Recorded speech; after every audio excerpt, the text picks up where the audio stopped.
Mempunyai usaha yang sukses dengan keuntungan besar tentunya menjadi impian setiap orang. Tapi bagaimana jika kerjasama dengan rekan bisnis yang dijalani malah menjadi akar dari permasalahan baru yang berujung hilangnya kepercayaan bahkan nyawa melayang? Sumiarsi adalah perempuan kelahiran Jombang, 28 September 1948. Ia dulunya kembang desa di kampungnya di Kabupaten Malang. Pernah menikah muda namun kemudian bercerai karena alasan ekonomi. Setelahnya Sumiarsi memutuskan merantau dan mencoba peruntungan di kota.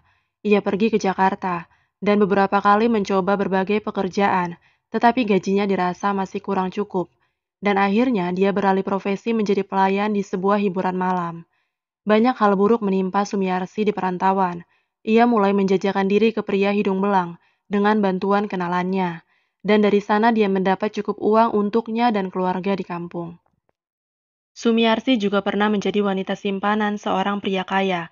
Kebutuhan Sumiarsi selalu dipenuhi, bahkan ia juga dibelikan rumah. Namun pria itu sudah beristri, dan istri serta anaknya sering melabrak Sumiarsi. Sumiarsi yang tidak tahan akhirnya memutuskan pulang kampung. Pada saat itu dia sudah memiliki satu orang anak hasil hubungan gelapnya. Anak itu diberi nama Sugeng. Pada saat tinggal di kampung itu ada seorang pria yang berniat menikahi Sumiarsi. Pria itu cukup baik pada Sumiarsi dan anaknya. Dia terus berusaha meyakinkan Sumiarsi, hingga akhirnya Sumiarsi mau dinikahi. Pria itu bernama Prayitno. Sumiarsi dan Prayitno menikah dan kemudian mereka memutuskan kembali ke Surabaya. Di sana Sumiarsi yang sudah memiliki pengalaman menjadi wanita panggilan memulai karirnya sebagai seorang mami. Wisma Happy Home adalah wisma pertama yang dikelola oleh Sumiarsi sejak tahun 1975. Happy Home adalah wisma di Gang Doli yang paling ramai kala itu karena para pekerjanya terkenal cantik dan muda. Gang Doli adalah sebuah kawasan lokalisasi yang terletak di kota Surabaya, Jawa Timur. Tempat ini menjadi primadona bagi pria dewasa yang berhasrat untuk sekedar senang-senang. Yang membuat tempat itu menarik, salah satunya dari cara pekerjanya menjajakan diri. Layaknya manekin, wanita dipajang di dalam ruangan berdinding kaca mirip etalase. Dengan begitu, pelanggan bisa leluasa memilih wanita mana yang akan menemani mereka hari itu. Meski menjadi mami, Sumiarsi memperlakukan pekerjanya dengan baik.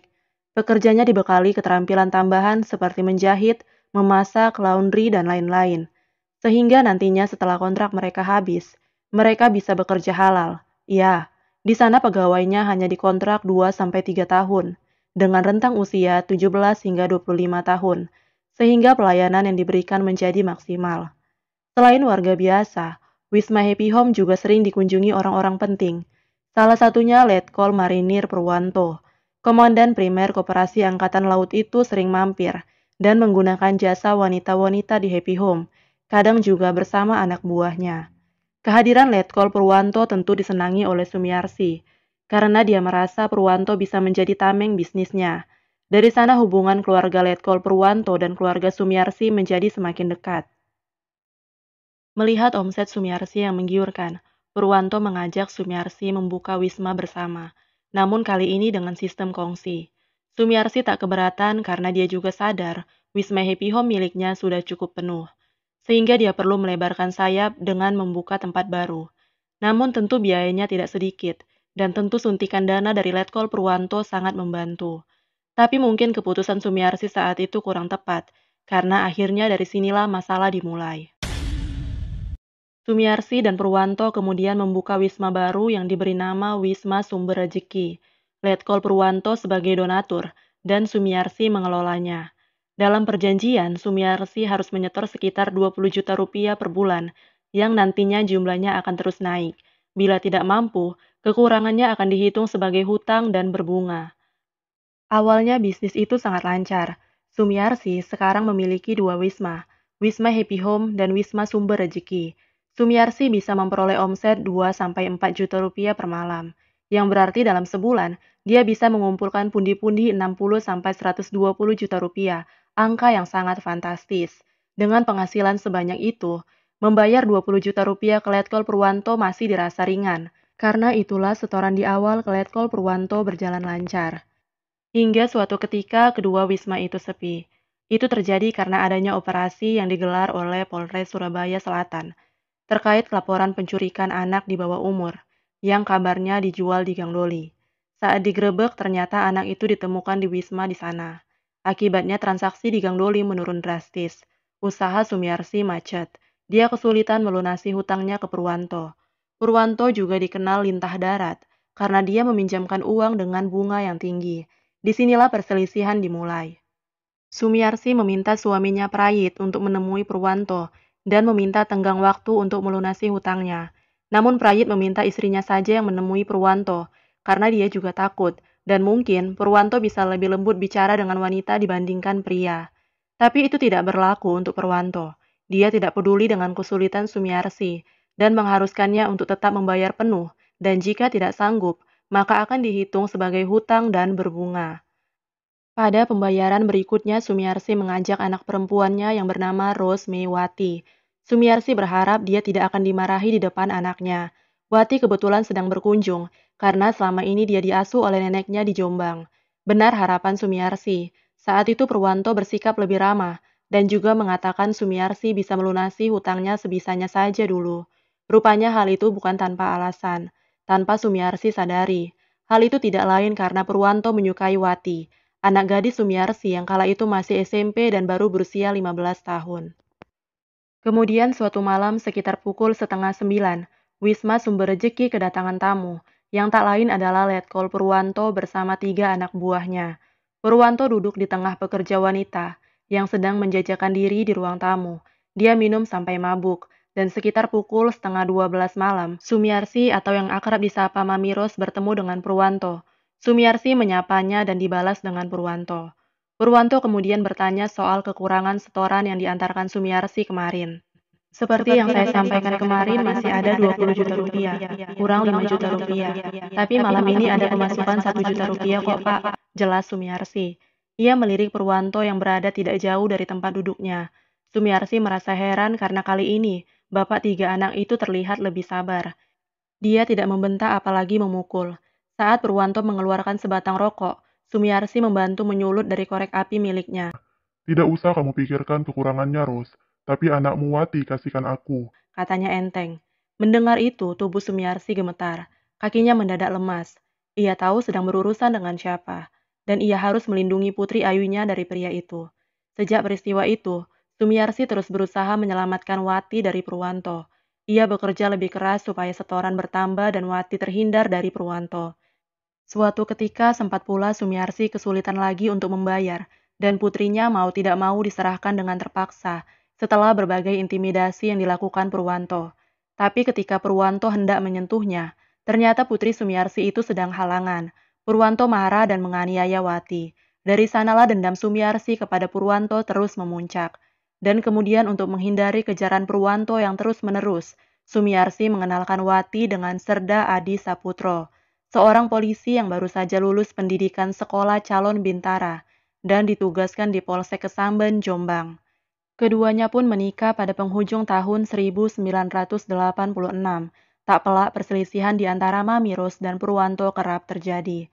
Wanita itu sering defisit karena Purwanto selalu meminta setoran yang tetap dengan nilai yang terus naik setiap tahunnya. Bahkan keterlambatan pembayaran pun dikenai penalti berupa bunga. Puncak kesulitan untuk membayar terjadi pada Agustus 1988. Saat itu setoran bulanan naik menjadi 30 juta. Angka itu belum termasuk bunga karena sudah melebihi tanggal 1. Purwanto memberikan deadline hingga tanggal 15. Sumiarsi sudah tak kuat lagi. Karena terlilit hutang dan beban setoran yang berat. Bersama suaminya, ia merancang menghabisi Letkol Purwanto. Peristiwa itu terjadi pada tanggal 13 Agustus 1988.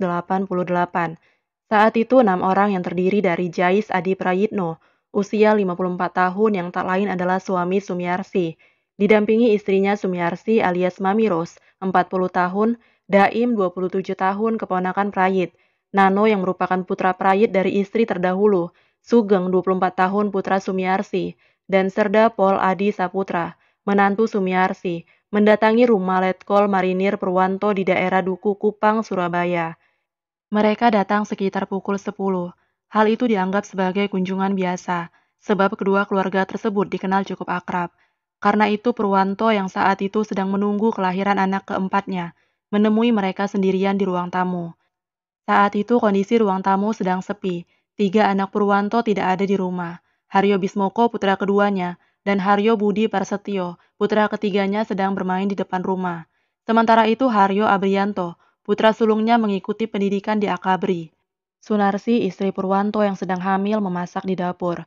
Setelah merasa aman, 5 orang tersebut menghabisi Purwanto. Mereka memukul Purwanto dengan alu di bagian belakang kepalanya. Perwira marinir itu dikabarkan sempat melawan, sebab ditemukan memar di beberapa bagian tubuhnya. Selain itu tulang iga Purwanto juga patah. Kemudian tubuh tanpa nyawa Purwanto dibawa ke garasi. Mendengar keributan itu, Bismoko dan Budi Prasetyo menuju garasi. Di sana mereka dipukul oleh Adi Saputra. Ternyata mereka sempat berlarian sambil berteriak. Salah satu di antaranya berhasil ditangkap dan dipukul oleh Sugeng. Sunarsi yang mendengar keributan itu bersama Sumaryatun, keponakan Purwanto, mereka masuk ke dalam garasi. Di belakang mereka, Prayit dan Sumiarsi sudah berjaga-jaga. Selanjutnya, Adi dan Sugeng menyambut Sunarsi. Mereka berdua mencekik Sunarsi menggunakan alu, sementara Daim kebagian menghabisi Sumaryatun. Lengkap sudah, kelima orang tersebut tewas seketika. Bahkan anak, istri, hingga keponakan Purwanto yang tak terkait kongsi rumah bordir itu harus meregang nyawa. Kemudian mereka menyeret dan memasukkan tubuh-tubuh itu ke dalam mobil Daihatsu TAF milik Purwanto. Dari rumah mobil itu dibawa oleh 2 orang, yaitu Adi dan Sugeng, ke daerah Songgoriti Batu.